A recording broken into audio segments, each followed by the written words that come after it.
Assalamualaikum warahmatullahi wabarakatuh.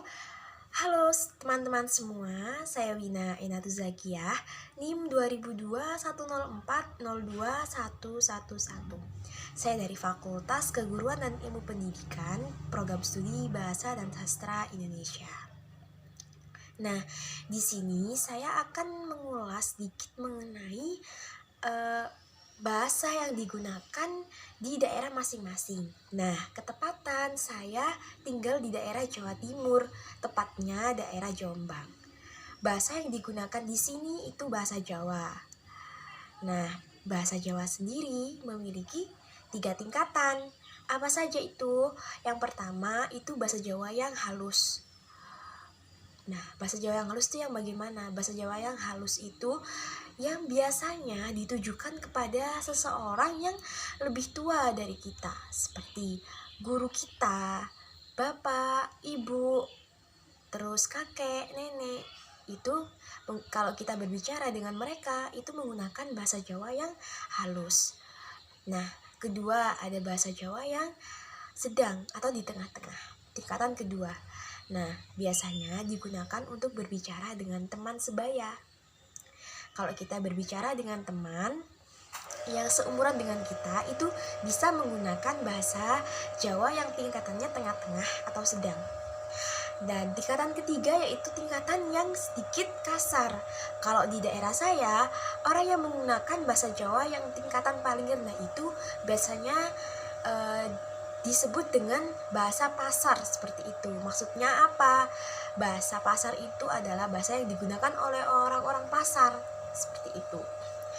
Nah, kita harus berhati-hati nih kalau berbahasa Jawa, karena ketika kita berbicara dengan lawan kita yang lebih tua, namun kita menggunakan bahasa yang kasar, itu akan menimbulkan salah paham seperti itu. Jadi kita harus menyesuaikan diri. Kita berbicara dengan siapa, itu menggunakan bahasa Jawa yang mana, seperti itu. Nah, contohnya gimana? Contoh kalau menanyakan sudah makan apa belum, kalau di bahasa Jawa yang kasar itu seperti ini, awakmu wis mangan, awakmu wis mangan dorong, seperti itu. Kalau yang tengah-tengah itu sampean sampun edo. Kalau yang paling halus, panjenengan sampun dahar. Nah, kalau menanyakan yang lain ya, kalau yang kasar, kowe arep ngendi, kowe kate nang ndi, seperti itu. Kalau yang tengah-tengah, sampean badhe teng pundi. Nah, kalau yang halus banget itu panjenengan badhe tindak pundi, Mbah, Pak D, seperti itu. Kalau mau tidur, kalau yang bahasa kasar, aku harus turu sik. Nah, kalau yang tengah-tengah itu kulo tilem rumiyin. Kalau yang halus banget itu kulo sare rumiyin nggih. Seperti itu. Nah, juga ada contoh mengenai interaksi, misal membeli bakso. Kalau yang bahasa yang agak kasar itu, Pak Le, tuku bakso ini 5.000, ora usah gubes, putihan naik, pedes. Nah, itu kan terlihat ya bedanya. Kalau apa yang kasar itu ya seperti berbicara sama orang yang di bawah kita, atau berbicara dengan seseorang yang sehari-hari bersama kita, teman, seperti itu. Jadi tidak begitu ada Jawanya gitu. Kalau yang tengah-tengah, Pak Le tumbas bakso 5.000, mboten damel gubis, putihan mawon pedes.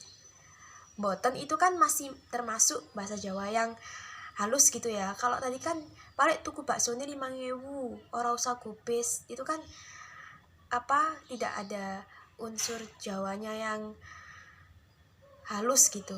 Jadi itu termasuk bahasa Jawa yang kasar gitu kalau di daerah saya. Nah, yang terakhir ini yang paling halus. Pak Le tumbas bakso gangsal ewu, mboten ngangge gubis, kersane putihan mawon, pedase cekapan. Nah, itu kan halus. Meskipun kita membeli bakso itu kepada orang yang tidak kenal, namun ada baiknya kita itu menggunakan bahasa Jawa yang halus karena berbicara kepada orang yang lebih tua. Jadi Kalau berbicara menggunakan bahasa Jawa itu, kita sebisa mungkin harus mengerti lawan bicara kita.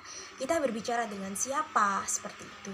Lebih bagusnya lagi kalau kita menggunakan bahasa Jawa yang halus kepada semua orang. Itu akan menambah etika, seperti itu. Mungkin hanya itu yang bisa saya sampaikan. Kurang lebihnya mohon maaf. Wabillahi taufiq wal hidayah. Wassalamualaikum warahmatullahi wabarakatuh. Sampai jumpa.